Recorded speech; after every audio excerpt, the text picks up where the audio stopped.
நமக்காக வந்திருக்கிற மக்களை காக்க வைக்கிறதுக்கு நான் ஒன்னும் ஆதாயம் தேடுற அரசியல்வாதி எல்லாம் கிடையாது. மக்களுக்காக அரசியலுக்கு வந்தவன் இந்த விஜய். எனக்காக எல்லாமும் கொடுத்த என் மக்களுக்காக எல்லாத்தையும் விட்டுட்டு மக்களுக்காக மட்டுமே அரசியலுக்கு வந்தவன் இந்த விஜய். அவங்களுக்காக நன்றி கடன் செலுத்துறதுக்காக மட்டுமே அரசியலுக்கு வந்தவன் இந்த விஜய். உங்களுக்கு தான் இந்த விஜயை பத்தி நல்லா தெரியுமே. ஆனா நம்ம எல்லாருக்குமே இத்தனை வலிகள் காயங்கள் கொடுத்தவங்களுக்கு இந்த 2026 தேர்தலில் தக்க பதிலடி கொடுத்துட்டீங்க. ஆனா அது மட்டுமே பத்தாது மக்களே, அது மட்டுமே பத்தாது. காலகாலத்துக்கும் எழுந்திருக்கவே முடியாத அளவுக்கு நிரந்தரமான ஒரு பதிலடியை நீங்க கொடுத்துக்கிட்டே இருக்கணும்.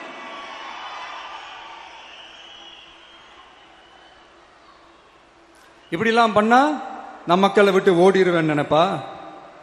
யார் என்ன ஓடினாலும் நான் மக்களை விட்டு எல்லாம் ஓட மாட்டேன். அன்னைக்கும் சொன்னேன், இன்னைக்கும் சொல்றேன், நாளைக்கும் சொல்றேன், தில்லா சொல்லுவேன், கெத்தா சொல்லுவேன்.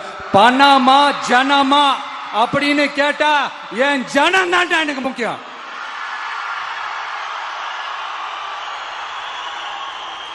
மக்களே, உங்களோட எனக்கு இந்த காசு பணம் முக்கியமா என்ன? இவ்வளவு குறைகள் நம்ம மேல சொல்றாங்களே, இப்ப நான் சொன்ன மாதிரி அவங்களால ஓப்பனா சொல்ல முடியுமா? அந்த தில்லு இருக்கா, திராணி இருக்கா? ஒரு கிடையாது. ஆனா நம்ம மக்கள் அமைச்சு கொடுத்த நம்ம அரச குறைகள் மட்டும் டிசைனா மாடல் மாடலா குறைகள் மட்டும் சொல்லுவாங்க. ஒவ்வொரு டிபார்ட்மெண்ட்லயும் அந்த பார்ட்டி ஃபண்ட், அந்த கட்சி நிதின்ற பேர்ல அடிக்கிற கொள்ளையெல்லாம் இந்த தீய சக்தியா இருக்கட்டும், தீந்து போன சக்தியா இருக்கட்டும், ரெண்டு பேரும் மாறி மாறி இதே தான் செஞ்சிட்டு இருக்கிறாங்க. இதுல ஒரு ஹைலைட் காமெடி என்னன்னா, சட்டசபையில் பேசும்போது பார்ட்டி ஃபண்டுன்னு தான் சொன்னேன். அது எந்த பார்ட்டி, என்ன ஃபண்டு, யாரு, என்ன பேரு எதுவுமே சொல்ல. பார்ட்டி ஃபண்டுன்னு சொன்னவன எடுத்தாங்க பாருங்க ஒரு ஓட்டம். எனக்கே ஃபர்ஸ்ட் புரியல, ஏன்பா ஓடுறாங்க? அப்படி என்ன நம்ம சொல்லிவிட்டோம்? அதான் அந்த குற்றம் உள்ள நெஞ்சுக்கு தான் குறுகுறேங்கும். இது எப்படி இருக்கு தெரியுமா? எங்க அப்பா பீரோக்குள்ள இல்ல, எங்க அப்பா பீரோக்குள்ள இல்ல அப்படின்னு சொல்ற மாதிரி. ஐயோ, ஏன் கேக்குறீங்க? இவங்களோட செம்ம கூத்தா இருக்குங்க, செம்ம ஃபன்னா இருக்கு. சென்னையில ஒரு பாலம் கட்டுறதுக்காக நார்மலா ஆகிற செலவை விட அதிக செலவில், கிட்டத்தட்ட டபுள் மடங்கு செலவில் ஒரு டெண்டர் ஒன்று விட்டுருக்குறாங்க. அதையெல்லாம் தோண்டி எடுத்து அதெல்லாம் இப்போ கண்டுபிடிச்சு கேன்சல் பண்ணியிருக்கிறோம். இன்னும் எத்தனை கோடி ஊழல், எத்தனை லட்சம் கூடல் தோண்ட தோண்ட வருமோ எங்களுக்கே தெரியல. ஒவ்வொரு முகமுடியா கிழியுது.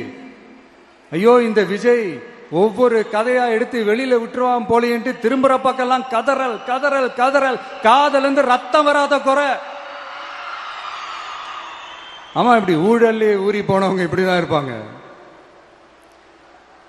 இந்த 50-55 நாட்கள்ல அங்க செஞ்ச சில விஷயங்கள் சட்டசபையிலே எடுத்து சொன்னேன். பட் இங்க ஒரு சில விஷயங்கள் சொல்லணும்னு நினைக்கிறேன்.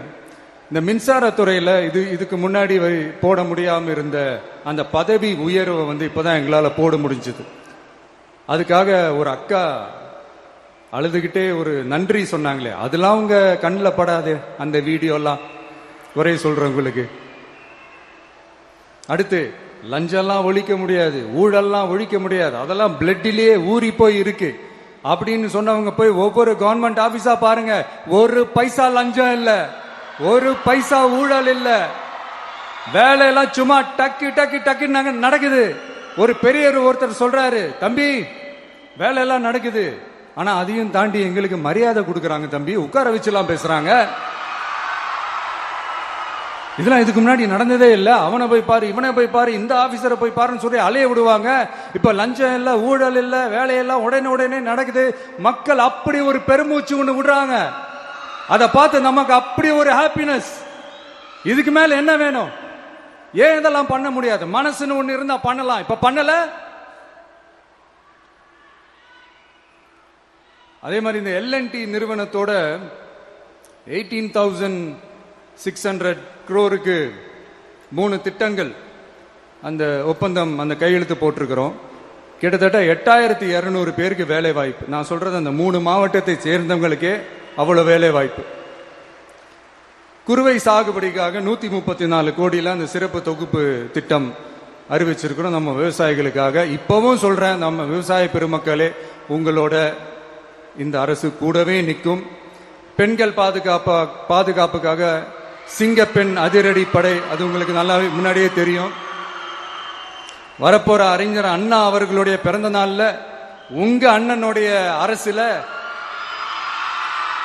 தாய் மாமன் தங்க மோதிர திட்டம் அறிவிக்கப்படும். இதெல்லாம் கேட்டாங்களே, வாக்குறுதி கொடுத்தீங்களே, என்னாச்சு என்னாச்சுன்னு. இந்த தீய சக்தி மாதிரி ரீல் தாய் மாமன்லாம் கிடையாது, ரியல் தாய் மாமன். எப்படி ரியல் தாய் மாமன்.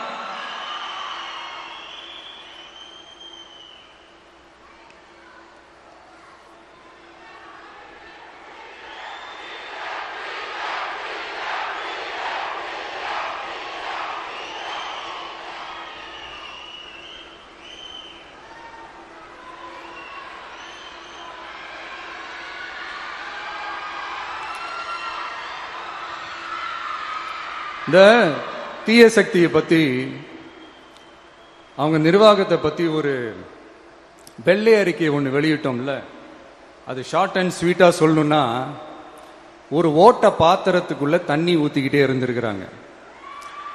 பாத்திரம் எம்டியாவே இருந்திருக்கு, ஆனா ஊத்தின தண்ணி தான் எங்க போச்சுன்னு தெரியல. கடவுளுக்கு தான் வெளிச்சம். அது மாதிரி இப்ப நம்ம சொன்னதெல்லாம் சும்மா ஒரு சாம்பிள் தான். இன்னும் வரப்போற நாட்கள்ல உங்க அரசனுடைய அந்த விஸ்வரூபத்தை நீங்க பாப்பீங்க. அடுத்து வாயத்தொடங்க சிஎம். அடாடா, உங்க சிஎம் நெஞ்சிலேயே குத்திட்டு வந்தீங்க பாருங்க, அதெல்லாம் வேற லெவல். பேசுங்க பேசுங்கன்றீங்க, பேசுனா எந்திரிச்சு ஓடிடுறீங்க. இனிமே பேச ஆரம்பிக்கிறதுக்கு முன்னாடி என்ன பண்ணணும் அப்படின்னா, ஒரு நண்பர் ஒருத்தர் சொன்னார், மாண்புமிகு பேரவைத் தலைவர் அவர்களே, எல்லா டோரையும் இழுத்து லாக் பண்ணுங்க அப்படின்னு சொல்லிட்டு தான் பேச்ச ஆரம்பிக்கணும் போல் இருக்கு. ஏன்னா பேசிட்டு இருக்கும் போது எந்திரிச்சு ஓடிடுறாங்க. 5 நிமிஷம் பேசினதுக்கே குளத்தூர்ல கொத்து பரோட்டா போட்டாங்க. இதுக்கு மேல பேசினா மொத்தமா முடிஞ்சிடும், பாத்துக்கங்க. நாம அரசியல் பேசினா விஜயெல்லாம் அரசியல் பேசலாமா அப்படிங்கிறது. சரிப்பா, நமக்கு எதுக்கு வம்பு, நம்ம பாட்டுக்கு நம்ம வேலையை பார்ப்போம், எதுக்கு அவங்கள பத்தி பேசிக்கிட்டு அப்படின்னு இருந்தா விஜய்க்கு அரசியலே பேச தெரில அப்படிங்கிறது. இப்படியே மாறி மாறி மேகதாது அணையை பத்தி என்ன தெரியும், விஜயம் அதை பத்தி பேசல. இப்படி நம்ம அரசியலுக்கு வந்ததுலேருந்தே ஒரு கூட்டம் குறை மேல குறையா சொல்லிக்கிட்டு, பாட்டுக்கு பாட்டு கச்சேரி எங்களுக்கும் பண்ண தெரியும், பண்ணலாமா? இந்த மேகதாது அணை சம்பந்தமான அந்த வழக்குல தமிழ்நாட்டோட பெட்டிஷனை சுப்ரீம் கோர்ட் எப்போ ரிஜெக்ட் பண்ணுச்சு? அப்ப யார் ஆட்சியில் இருந்தா? ஏன் ஒழுங்கா வாதாடல? நீங்க ஒழுங்கா வாதாடி இருந்தீங்கன்னா அதை ரிஜெக்ட் பண்ணியிருக்க மாட்டாங்கல்ல. ஏன் ஸ்டாலின் சார் வேணும்னே விட்டுட்டாரா? ஏன் இப்படிலாம் கேள்வி கேட்கலாமா? இப்படிலாம் கேள்வி கேட்டாதான் மேகதாது அணையை பத்தி பேசினதா அர்த்தமா? ஏன் அந்த ஸ்டேட் சிஎம் பேசுறாரு, நீங்க ஏன் பேசல? அப்படின்னா நம்ம ஸ்டேட்டோட உரிமையை எங்க நிலைநிறுத்தணுமோ அதுக்காக வேலை பார்க்கறது மட்டும்தான் முக்கியம். சும்மா சவால் விட்டுக்கிட்டு சீண்டி பார், நான் யார் தெரியுமா, தொட்டு பார், இப்படிலாம் பேசிக்கிட்டு இருந்தா வேலைக்கு ஆகாது. சும்மா பேசி பேசி பிரச்சனையை வளர்த்துக்கிட்டு யார் மேலே அது பழிய தூக்கி போட்டுட்டு அப்புறம் மக்களை அம்போன்னு தெருவில் விட்டுட்டு இப்படிதான் ஒரு அரசியல் பண்ணணும்னா அந்த அரசியல் நமக்கு தேவையும் இல்லை, அதை நம்ம செய்யவும் போறதில்லை. Talk less work more mode தான், அதுதான் நம்ம பாலிசியே. அதனாலதான் சட்டசபையில் அந்த அரசினர் தீர்மானம்னு சொல்லி ஒன்று கொண்டு வந்தோம். அது எப்படி டு டேக் இட் ஃபார்வர்ட், எப்படி கொண்டு போகணுமோ அதை சரியா செய்வோம். சென்ட்ரல் கவர்மெண்ட்லேருந்து அந்த டீலிமிட்டேஷனை திரும்ப கொண்டு வர போறதா ஒரு பேச்சு ஒன்று அடிபடுது. யார் என்ன டீலிமிட்டேஷன் கொண்டு வந்தாலும் தமிழ்நாடு அது ஒத்துக்காது. நமக்கான இடத்தை யாரும் பறிக்கவும் முடியாது, அது பறிக்கவும் விட மாட்டோம். இப்படி நாம இருக்கும் போது இந்த தீய சக்தி திமுக எங்க போய் நிக்குது, யார் கதவை தட்டிக்கிட்டு நிக்குது, அது உங்களுக்கே நல்லா தெரியும். மக்களே, இந்த தீய சக்தியும் தீந்து போன சக்தியும் வேற வேறலாம் இல்ல, கூட்டு களவாணிங்க. சொல்ல முடியுமா அவங்களால? எங்களுக்குள்ள ஒட்டும் இல்லை, உறவும் இல்லை, அறிவிக்க முடியுமா, நிரூபிக்க முடியுமா? இந்த வரப்போற இடைத்தேர்தல் அதை நிரூபிச்சு காட்டுங்க, அப்புறமா பேசுங்க. மக்களை, என் மனசை விட்டு கரூர் எப்பவும் நீங்கவே நீங்காது. நமக்கு ஏற்பட்ட வேதனையான சம்பவத்தை, நமக்கு எதிராக நடந்த சதிய சூழ்ச்சிய